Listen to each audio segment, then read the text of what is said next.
এ নিয়ে আলোচনার জন্য আমাদের সঙ্গে স্টুডিওতে আছেন এভিয়েশন বিশেষজ্ঞ কাজী ওয়াহিদুল আলম। কাজী ওয়াহিদুল আলম, আপনাকে এই সময় বাণিজ্যে স্বাগত। শাহজালাল আন্তর্জাতিক বিমানবন্দরের তৃতীয় টার্মিনাল তো উদ্বোধন হতে চলেছে এবছরই এবং প্রত্যাশার পারত্ব তুঙ্গে নিয়ে আপনি বিষয়টিকে কিভাবে দেখছেন? না, আমরা তো আসলে এটা আপনি যেটা বললেন যে তুঙ্গে, আসলে এটা অনেক দিন ধরেই আমাদের আশার মধ্যে রয়েছে যে এই বৃহৎ একটা প্রজেক্ট কার্যকর হবে এবং এই কার্যকর হলে আমাদের এভিয়েশন জগতে একটা বড় ধরনের উন্নতি সাধন হবে আর কি। সো কাজেই এখন প্রত্যাশা কিন্তু দিনে দিনে বেড়ে যাচ্ছে এবং কিন্তু সেটা এখনও আমরা কোনো কুলকিনারা দেখতে পাচ্ছি না আর কি। যদিও এই সরকার আসার পরে এই টার্মিনাল উদ্বোধনের ব্যাপারে তারা নানা রকম প্রচেষ্টা চালাচ্ছে, বাট এখনও কিন্তু কোনো কিছু সঠিক করে বলা যাচ্ছে না কবে চুক্তি স্বাক্ষর হবে, কবে এটার সফট ওপেনিং হবে, কবে অপারেশনে যাবে। এই ব্যাপারগুলো নিয়ে কিন্তু মানুষের মধ্যে একটা ধূম্রজাল সৃষ্টি হচ্ছে। সো কাজে আমরা অবশ্যই আশা করি যে একটা ভালো প্রজেক্ট হবে এবং এই প্রজেক্টের মাধ্যমে আমাদের বাংলাদেশ একটা ক্রমবর্ধমান এভিয়েশন হাব হিসাবে যেটা গঠনের ব্যাপারে প্রত্যেকে আমরা আশাবাদী এবং বাংলাদেশ সাউথ এশিয়ার মধ্যে অন্যতম একটা বড় গন্তব্য বলে মনে করি আমাদের এভিয়েশন সেক্টরে। সো কাজে এই সেক্টরকে উন্নতি করার ক্ষেত্রে এই থার্ড টার্মিনাল একটা বড় ধরনের ভূমিকা পালন করবে আমার মনে হয়। আচ্ছা, দক্ষিণ এশিয়ার মধ্যে বাংলাদেশের এভিয়েশনের অবস্থানটা কিরকম দেখছেন আপনি? না, এভিয়েশন যেটা বললাম আমাদের দক্ষিণ এশিয়ার মধ্যে সব থেকে আমি মনে করি যে, এবং এটা আমরা স্ট্যাটিস্টিক্সে বলে অত্যন্ত ক্রমবর্ধমান বাড়ছে এটা, এবং আমাদের যে ইনক্রিজটা এখানে যে traffic increase air traffic increase এটা অন্যান্য অনেক দেশের তুলনায় বৃদ্ধি পাচ্ছে এবং আমরা যেটা জানি যে প্রতি বছরই কিন্তু এটা 10 থেকে 12% হারে আমাদের ট্রাফিক গ্রোথ হচ্ছে এবং এটা আগামী যেটা আয়াটার একটা ফোরকাস্ট অনুযায়ী আমরা দেখেছি যে এখন যে প্যাসেঞ্জার নাম্বার আছে বছরে 12.5 মিলিয়ন প্যাসেঞ্জার এখন যাতায়াত করে, সেটা আগামী 10 বছরের মধ্যে 25 মিলিয়নে দাঁড়াবে আর কি। সো কাজেই 10 বছরের মধ্যে কিন্তু আমাদের ট্রাফিক সংখ্যা দ্বিগুণ হয়ে যাবে। সো কাজে আমরা বুঝতেই পারছি আমাদের একটা বড় ধরনের একটা পরিবর্তন আসবে এবং একটা আমরা আশা করতে পারি যে এভিয়েশনের ক্ষেত্রে আমাদের একটা বড় ভূমিকা থাকবে। এক্ষেত্রে যদি একটু জানতে চাই যে পর্যটন খাতে সরকারের আসলে আর কি কি দিকে গুরুত্ব দেওয়া উচিত, আপনি কি মনে করেন? না, পর্যটন খাতে তো অনেক কিছুই করা আছে কিন্তু সরকার তো সেদিকে আগাচ্ছে না। আমরা অতীতে যত সরকারই দেখেছি পর্যটনের ব্যাপারে সবাই বলে যে এটা একটা থ্রাস্ট সেক্টর, কিন্তু কোনো সরকারকে কিন্তু থ্রাস্ট দিতে দেখিনি আর কি। হ্যাঁ, এটা পর্যটন শিল্পের উন্নয়নে যে ধরনের ভূমিকা রাখা দরকার বা ন্যাশনাল ট্যুরিজম অর্গানাইজেশন এনটিও যারা আছে, বাংলাদেশ ট্যুরিজম বোর্ড বা পর্যটন কর্পোরেশন, তাদের যে ধরনের ভূমিকা পালন করা দরকার বা সরকারের পক্ষ থেকে যে ধরনের উদ্যোগ নেওয়া দরকার সেগুলো কিন্তু কোনোটাই নেওয়া হয় না। এবং এটা আমরা এখন যদি দেখি আমাদের বর্তমানে পৃথিবীর বিভিন্ন দেশে বাংলাদেশে ভিজিটের ব্যাপারে ট্রাভেল অ্যালার্ট দেওয়া আছে, বিদেশিরা বাংলাদেশে আসতে ভয় পায় এবং সেই দেশের সাথে আমাদের কূটনৈতিক পর্যায়ে যদি আমরা পর্যটন শিল্পের স্বার্থে যদি আমরা এই ট্রাভেল অ্যালার্টগুলো তুলে না নিতে পারি তাহলে আমাদের দেশে কিন্তু পর্যটন শিল্পের উন্নয়ন কখনোই সম্ভব না আর কি। আচ্ছা, তৃতীয় টার্মিনাল উদ্বোধনের আলোচনায় যদি একটু ফিরে যাই, এই তো সামনে তো এটি উদ্বোধন হতে চলেছে কিন্তু দেখা যাচ্ছে নানা রকম ঘটনা ঘটছে, যেমন ঠিকাদারি প্রতিষ্ঠান, জাপানি ঠিকাদারি প্রতিষ্ঠান সেটি নানা রকম শর্ত জুড়ে দিচ্ছে। সেক্ষেত্রে কি আরেকটু দেরি করে অন্য কোনো ঠিকাদারি প্রতিষ্ঠানের সঙ্গে যুক্ত হলে ভালো হতো নাকি উদ্বোধনটা খুব তাড়াতাড়ি করা জরুরি, আপনি কি মনে করেন? না, এটা তো অত্যন্ত জরুরি, এখন শুধু জরুরি না, এটা অত্যন্ত জরুরি। এটা অনেক সময় পার হয়ে গেছে, এখন নতুন করে আবার অন্য প্রতিষ্ঠানের সাথে টেন্ডার করে বা পুরো পর্যবেক্ষণটা করতে যে সময় লাগবে সেটা কিন্তু আমাদের জন্য সহজ হবে না এবং এটা যত তাড়াতাড়ি সম্ভব করতে হবে, বিকজ এই এয়ারপোর্ট কিন্তু 2024 সালে উদ্বোধন হওয়ার কথা ছিল টার্মিনাল।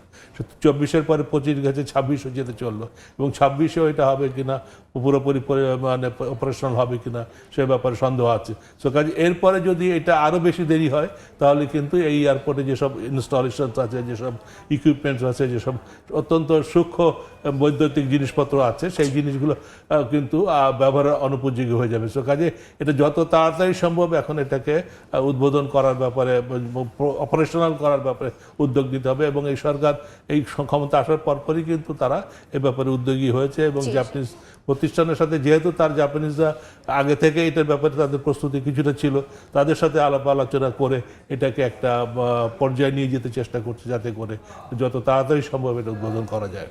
সেবার মান উন্নয়নের কথা বলা হচ্ছে, সেক্ষেত্রে সার্ভিস চার্জটা কি বেড়ে যেতে পারে কিনা? সার্ভিস চার্জ তো কিছু বাড়তেই পারে, বাট সেবার মানটাও বাড়তে হবে। সেবা যদি মানে কাঙ্ক্ষিত সেবা যদি যাত্রীরা পায় বা এয়ারলাইনগুলো পায়, এখানে যারা ক্লায়েন্ট আছে তারা যদি কাঙ্ক্ষিত মান পায়, তাহলে কিন্তু কিছুটা সার্ভিস চার্জ বাড়লেও কিন্তু মানুষের দ্বিধা করবে না।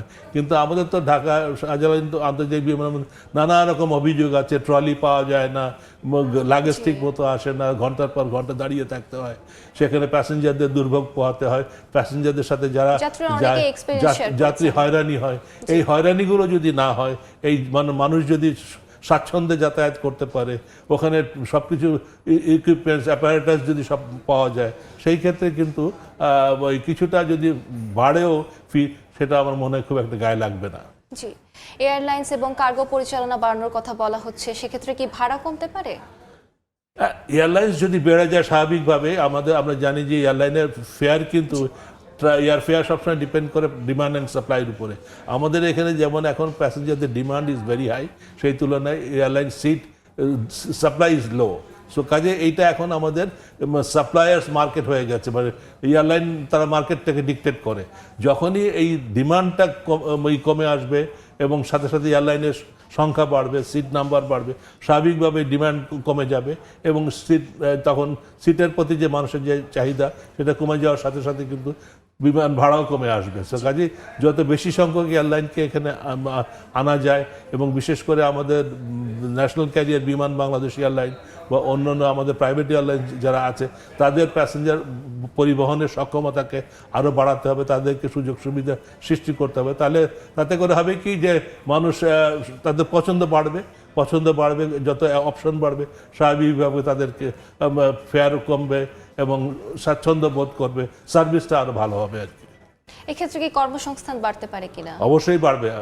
যখনই এয়ারলাইনের সংখ্যা বাড়বে, এয়ারলাইনের অপারেশন বাড়বে, সাথে সাথে কিন্তু কর্মসংস্থান ডেফিনেটলি বাড়বে। বিকজ প্রত্যেকটা একটা এয়ারক্রাফট অপারেশনের পিছনে কিন্তু অনেকগুলো মানুষের সাহায্য লাগে, সার্ভিস লাগে, গ্রাউন্ড হ্যান্ডলিং থেকে শুরু করে তারপরে এয়ারপোর্ট সার্ভিস, নানা রকম সার্ভিসের ক্ষেত্রে।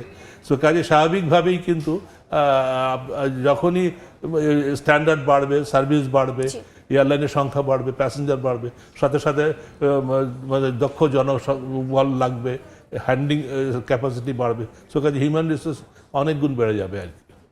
জুলাই মাসে তো চুক্তি করার কথা বলা হচ্ছে, সেক্ষেত্রে যদি চুক্তি হয়, হাতে 4-5 মাস সময় আছে, এই অল্প সময়ের মধ্যে এই জনবল নিয়োগ বা তাদের প্রশিক্ষণ দেয়া, এগুলো কি সম্ভব হবে খুব দ্রুত সময়ের মধ্যে? আমি যতটুকু জানি প্রশিক্ষণের কাজ কিছু কিছু করে কিন্তু অলরেডি সিভিল এভিয়েশনের পক্ষ থেকে করা হচ্ছে, যে সব হাইলি টেকনিক্যাল কাজগুলো আছে সেসব কাজ কিছু কিছু অলরেডি সিভিল এভিয়েশনের পক্ষ থেকে করা হচ্ছে, এবং এটা আরও বেগবান হবে যখনই আমাদের এই চুক্তি স্বাক্ষর হয়ে যাবে, তখন কিন্তু স্বাভাবিকভাবেই এই বাড়বে, গতি বাড়বে, কাজের গতি বাড়বে, এবং এক পর্যায়ে যে দেখা যাবে যে এটা আমার মনে হয় সেটাকে আরও এগিয়ে নিয়ে যেতে পারবে আর কি। সর্বোপরি আপনি কি মনে করেন যে আর কি কি ক্ষেত্রে গুরুত্ব দেওয়া প্রয়োজন? না, এখানে আমাদেরকে তো ডেফিনেটলি চেষ্টা করতে হবে, আমাদের সেবার মান বাড়াতে হবে। আমাদের যত বড়ই এস্টাবলিশমেন্ট থাকুক, যত বড় প্রসাদপম বিল্ডিং থাকুক, শুধু বিল্ডিং থাকলে তো হবে না, বা বিদেশি মানে ম্যানেজমেন্ট কোম্পানি আসলে আলটিমেটলি সার্ভিস তো দিবে আমাদের দেশীয় লোকজন। তো আমাদের দেশীয় লোকজনের সেবার মনোভাবকে বাড়াতে হবে। আমাদের মধ্যে সেবার মনোভাব কিন্তু খুবই কম। আমরা মানুষকে সেবা দিতে চাই না, আমরা মানে নিজেদের স্বাচ্ছন্দ্যটা আগে করতে চাই, নিজেদের স্বার্থটাকে আগে দেখতে চাই। কিন্তু সেবার মান যদি না বাড়া যায়, সেবার মনোভাবনা না যদি না হয়, আমি যদি সেবা দিতে আগ্রহী না হই, প্যাসেঞ্জার ফ্রেন্ডলি না হই, তাহলে কিন্তু যত বড়ই টার্মিনাল হোক, যত আধুনিক টার্মিনাল হোক, স্টেট অফ দি আর্ট আমরা বলি না কেন, এর পিছনে কারা কাজ করছে, ম্যান বিহাইন্ড দি মেশিন, এটা ইজ ইম্পর্টেন্ট। সো কাজে আমাদের দেশের মানুষকে, যারা এয়ারপোর্টের বিভিন্ন সার্ভিসের সাথে জড়িয়ে থাকবে, যাদের সার্ভিসটা ইম্পর্টেন্ট, যারা মানুষের সাথে ডিল করবে, তাদের ব্যবহারটা যদি ভালো না হয়, তারা যদি সেবার মানটাকে উন্নত না করা যায়, তাহলে যত বড়ই বিল্ডিং হোক, যত ভালোই বিল্ডিং হোক, এটা কিন্তু আমাদের কোনো কাজে আসবে না। আপনাকে অসংখ্য ধন্যবাদ আমাদের সঙ্গে যুক্ত হবার জন্য। Thank you.